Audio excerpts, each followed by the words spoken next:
ಎರಡನೇ ಸುದ್ದಿ ಹೋಗೋಣ. ಜವಾಬ್ದಾರಿ ಟೈಮ್ನಲ್ಲಿ ಪಲಾಯನ ಮಾಡಿದ್ಯಾರು? ಕಾಂಗ್ರೆಸ್ ಕಚೇರಿಯಿಂದಲೇ ಸ್ಕೆಚ್ ಅನ್ನ ಹಾಕಲಾಯ್ತಾ?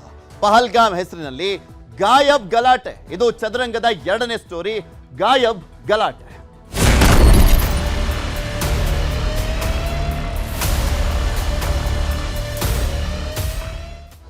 ಪ್ರಧಾನಮಂತ್ರಿ ನರೇಂದ್ರ ಮೋದಿ ಅವರು ಏನೇ ನಿರ್ಧಾರ ಕೈಗೊಂಡ್ರು, ಯಾವುದೇ ನಿಲುವಿಗೆ ಬಂದರೂ ಕೂಡ ನಾವು ಸಪೋರ್ಟ್ ಮಾಡ್ತೀವಿ ಅಂತ ಹೇಳ್ತಾ ಇದ್ದಂತ ಕಾಂಗ್ರೆಸ್ ಇವತ್ತು ಒಂದು ಹೆಜ್ಜೆ ಮುಂದೋಗಿ ನರೇಂದ್ರ ಮೋದಿ ಅವರ ಅಂದ್ರೆ ತಲೆನೇ ಇಲ್ಲದಿರುವಂತ ಒಂದು ಪೋಸ್ಟ್ ಅನ್ನ ಹಾಕಿ ದೊಡ್ಡ ವಿವಾದ ಸೃಷ್ಟಿ ಮಾಡಿ ಚರ್ಚೆಗೀಡಾಗುವಂತೆ ಮಾಡಿದ್ದಾರೆ.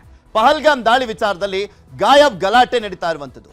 ಮೋದಿ ತಲೆ ಇಲ್ಲದಂತ ಪೋಸ್ಟರ್ನ ಹಾಕಿ ಕಾಂಗ್ರೆಸ್ ಕೀಟಲೆಯನ್ನ ಮಾಡಿದೆ. ಇದು ಮತ್ತಷ್ಟು ಆಕ್ರೋಶಕ್ಕೆ ಕಾರಣವಾಗಿರುವಂತದ್ದು ಬಿಜೆಪಿಗರಲ್ಲಿ. ಕಾಂಗ್ರೆಸ್ ಪಾಕಿಸ್ತಾನ ಏಜೆಂಟ್ ಅಂತ ಬಿಜೆಪಿಯವರು ಟಕ್ಕರನ್ನ ಕೊಡ್ತಾ ಇದ್ದಾರೆ. ಒಂದು ಪಾಕಿಸ್ತಾನದ ವಿರುದ್ಧ ಹೋರಾಟ ಮಾಡಬೇಕು ಅನ್ನುವಂಥ ಕೂಗಿನ ನಡುವೆ ಈಗ ಈ ಎರಡೂ ರಾಜಕೀಯ ಪಕ್ಷಗಳ ಕೆಸರಚಾಟ ಕೂಡ ಅಷ್ಟೇ ಜೋರಾಗಿ ನಡೀತಾ ಇರುವಂಥದ್ದು. ಕಡೆ ಸಿದ್ದರಾಮಯ್ಯನವರ ವಿಚಾರ ರಾಜ್ಯ ಮಟ್ಟದಲ್ಲಿ ಮಾತ್ರ ಅಲ್ಲ, ಅಥವಾ ರಾಷ್ಟ್ರೀಯ ಮಟ್ಟದಲ್ಲಿ ಮಾತ್ರ ಅಲ್ಲ, ಅಂತಾರಾಷ್ಟ್ರೀಯ ಮಟ್ಟದಲ್ಲಿ ಚರ್ಚೆ ಆಗ್ತಾ ಇತ್ತು. ಇಂತಹ ಸಂದರ್ಭದಲ್ಲಿ ನರೇಂದ್ರ ಮೋದಿ ಅವರ ಮುಖ ಇಲ್ಲದ, ಅಂದ್ರೆ ತಲೆ ಇಲ್ಲದಂತ ಒಂದು ಫೋಟೋವನ್ನ ಹಾಕಿ ಕಾಂಗ್ರೆಸ್ ಕೆಣಕಿದೆ ಬಿಜೆಪಿಯನ್ನು. ಅದಕ್ಕೆ ಬಿಜೆಪಿಯವರು ಕೂಡ ಸರಿಯಾಗಿ ಟಕ್ಕರನ್ನ ಕೊಡ್ತಾ ಇದ್ದಾರೆ. ಟ್ವೀಟ್ ವಾರ್ ನಡೀತಾ ಇದೆ ಇವರಿಬ್ಬರ ನಡುವೆ. ಪಹಲ್ಗಾಮ್ ದಾಳಿಯ ವಿಚಾರಕ್ಕೆ ಸಂಬಂಧಪಟ್ಟಂತೆ ನಡೀತಾ ಇರುವಂತ ಒಂದು ಜಟಾಪಟಿ ಇದೆ. ಅದು ಟ್ವೀಟ್ ನಲ್ಲಿ, ಅಂದ್ರೆ ಎಕ್ಸ್ ನಲ್ಲಿ ಪೋಸ್ಟ್ ಅನ್ನ ಹಾಕುವ ಮುಖಾಂತರ ಇಬ್ಬರು ಕೂಡ ಕೆಸರಾಟದಲ್ಲಿ ತೊಡಗಿದ್ದಾರೆ. ಇನ್ನ ಜವಾಬ್ದಾರಿ ಸಮಯದಲ್ಲಿ ಪಲಾಯನ ಅಂತ ಕಾಂಗ್ರೆಸ್ನವರು ಆರೋಪ ಮಾಡ್ತಾ ಇದ್ದಾರಲ್ಲ, ಆ ಆರೋಪ ಯಾವ ರೀತಿಯಾಗಿದೆ?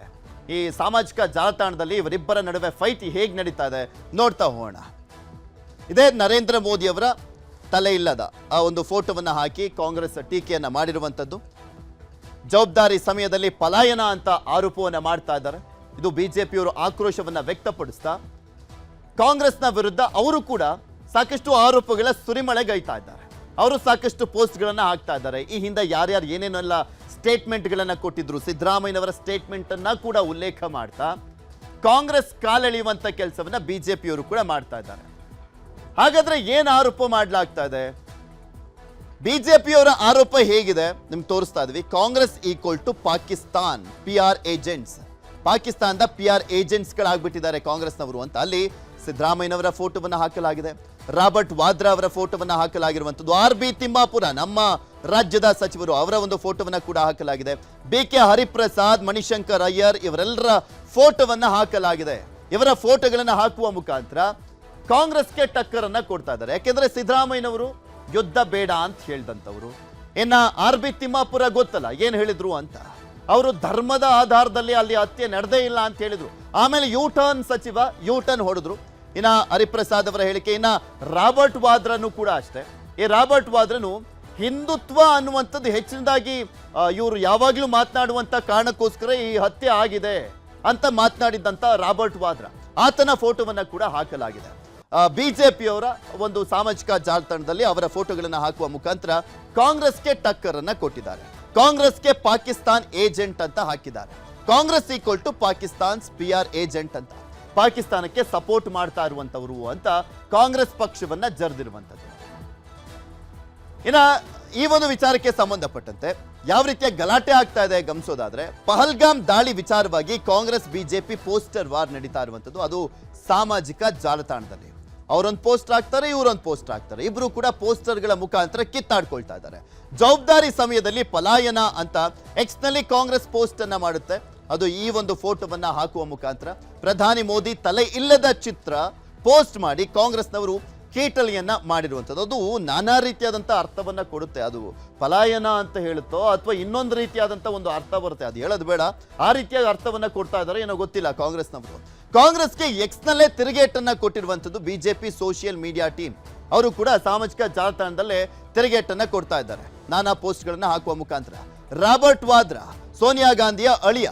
ಇನ್ನ ಮಣಿಶಂಕರ್ ಅಯ್ಯರ್, ಸಿದ್ದರಾಮಯ್ಯ ಫೋಟೋವನ್ನ ಪೋಸ್ಟ್ ಮಾಡಿದ್ದಾರೆ. RB ತಿಮ್ಮಾಪುರ, BK ಹರಿಪ್ರಸಾದ್ ಇವರೆಲ್ಲರ ಫೋಟೋವನ್ನ ಹಾಕಿರುವಂಥದ್ದು. ವಿಜಯ್ ವಡಟ್ಟಿ ಅವರ ಫೋಟೋವನ್ನ ಕೂಡ ಹಾಕಿ ತಿರುಗೇಟನ್ನ ಕೊಡ್ಲಾಗ್ತದೆ. ಆಲ್ಮೋಸ್ಟ್ ನಮ್ಮ ರಾಜ್ಯದವರೇ ಒಂದು 3 ಜನ ಇದ್ದಾರೆ ಇದರಲ್ಲಿ. ಪ್ರಧಾನಿ ಎಲ್ಲೂ ಕೂಡ ಓಡಿ ಹೋಗಿಲ್ಲ, ಪ್ಲಾನ್ ಅನ್ನ ಮಾಡ್ತಾ ಇದ್ದಾರೆ. ಪ್ರತೀಕಾರವನ್ನ ತೀರಿಸಿಕೊಳ್ಳುತ್ತೆ ಕೇಂದ್ರ ಸರ್ಕಾರ. ಆ ಪ್ರತೀಕಾರ ಯಾವ ರೀತಿಯಾಗಿರುತ್ತೆ ನೋಡಿ ಅನ್ನುವಂಥ ನಿಟ್ಟಿನಲ್ಲಿ ಬಿಜೆಪಿಯವರು ಕಾಂಗ್ರೆಸ್ಗೆ ಟಕ್ಕರನ್ನ ಕೊಡ್ತಾ ಇದ್ದಾರೆ. ಪಾಕಿಸ್ತಾನ ಹಾಗೂ ಉಗ್ರರಿಗೆ ಮೋದಿ ತಕ್ಕ ಪಾಠವನ್ನ ಕಲಿಸ್ತಾರೆ ಎಂಬ ಸಂದೇಶವನ್ನ ಬಿಜೆಪಿ ತನ್ನ ಸಾಮಾಜಿಕ ಜಾಲತಾಣದಲ್ಲಿ ಕಾಂಗ್ರೆಸ್ ವಿರುದ್ಧ ಪೋಸ್ಟ್ ಅನ್ನು ಹಾಕುವ ಮುಖಾಂತರ ಟಕ್ಕರನ್ನ ಕೊಡ್ತಾ ಇದ್ದಾರೆ.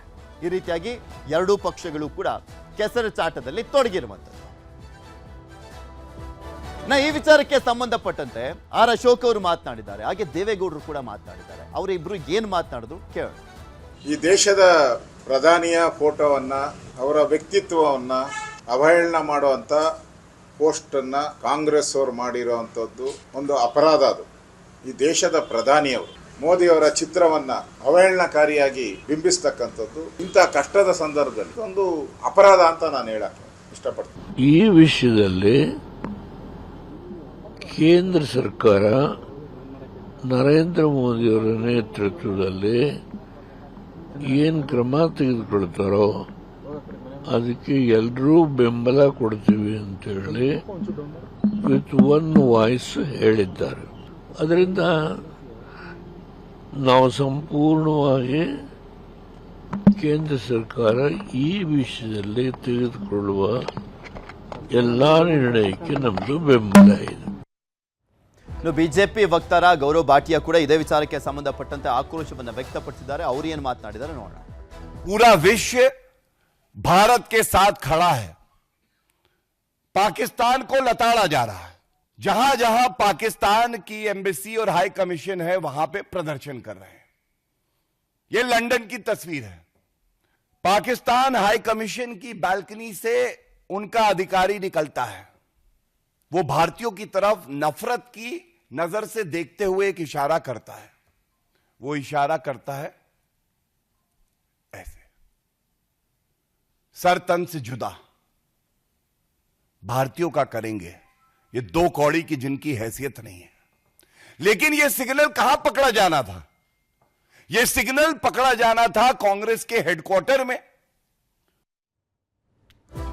ವಿಶೇಷ ಅಧಿವೇಶನವನ್ನ ಕರೆಯಬೇಕು ಅನ್ನುವಂಥ ನಿಟ್ಟಿನಲ್ಲಿ ಎಐಸಿಸಿ ಅಧ್ಯಕ್ಷ ಹಾಗೆ ರಾಜ್ಯಸಭೆಯ ವಿರೋಧ ಪಕ್ಷ ನಾಯಕರಾಗಿರುವಂಥ ಮಲ್ಲಿಕಾರ್ಜುನ್ ಖರ್ಗೆ ಅವರು ಲೆಟರ್ ಅನ್ನ ಬರೆದಿದ್ದಾರೆ.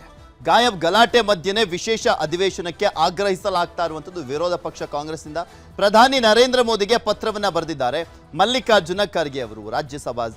ರಾಜ್ಯಸಭೆಯ ವಿರೋಧ ಪಕ್ಷ ನಾಯಕರು ಹಾಗೆ ಎಐಸಿಸಿ ಅಧ್ಯಕ್ಷರು. ಲೋಕಸಭೆ ರಾಜ್ಯಸಭೆ ಕಲಾಪಗಳಲ್ಲಿ ಚರ್ಚೆಗಳಾಗಬೇಕು, ಸಲಹೆಯನ್ನ ಪಡ್ಕೊಳ್ಳಿ. ಸೊ ಹೀಗಾಗಿ ವಿಶೇಷ ಸಂಸತ್ ಅಧಿವೇಶನವನ್ನ ಕರೀರಿ ಅಂತ ಕೇಳ್ಕೊಂಡಿದ್ದಾರೆ. ಪ್ರತಿಪಕ್ಷಗಳ ಜನಪ್ರತಿನಿಧಿಗಳ ಸಲಹೆಯನ್ನ ಪಡಿಲಿಕ್ಕೆ ಖರ್ಗೆ ಆಗ್ರಹಿಸಿದ್ದಾರೆ. ಇವನ್ ರಾಹುಲ್ ಗಾಂಧಿ ಅವರು ಕೂಡ ಆಗ್ರಹಿಸಿದ್ದಾರೆ. ಪ್ರಜಾಪ್ರಭುತ್ವ ರಾಷ್ಟ್ರದ ತತ್ವದಡಿ ಸಲಹೆಗೆ ಪತ್ರದಲ್ಲಿ ಉಲ್ಲೇಖವನ್ನ ಮಾಡಿರುವಂಥದ್ದು. ಎಲ್ಲ ಅವರ ನಿರ್ಧಾರಗಳಿಗೆ ನಿಲುವುಗಳಿಗೆ ನಾವು ಸಪೋರ್ಟ್ ಮಾಡ್ತೀವಿ ಅಂತ ಹೇಳಿದ್ದರೂ ಕೂಡ ಒಮ್ಮೆ ಒಂದು ವಿಶೇಷ ಅಧಿವೇಶನ ಕರೀರಿ, ಅಲ್ಲಿ ಇನ್ನಷ್ಟು ಅಭಿಪ್ರಾಯಗಳು ಕೂಡ ವ್ಯಕ್ತವಾಗ್ತಾರೆ. ಜನಪ್ರತಿನಿಧಿಗಳ ಅಭಿಪ್ರಾಯವನ್ನ ಪಡ್ಕೊಂಡು ಮುಂದೆ ಸಾಗಿ ಅನ್ನುವಂಥ ನಿಟ್ಟಿನಲ್ಲಿ ಸಲಹೆಯನ್ನ ಕೊಟ್ಟಿದ್ದಾರೆ ಮಲ್ಲಿಕಾರ್ಜುನ್ ಖರ್ಗೆ ಅವರು.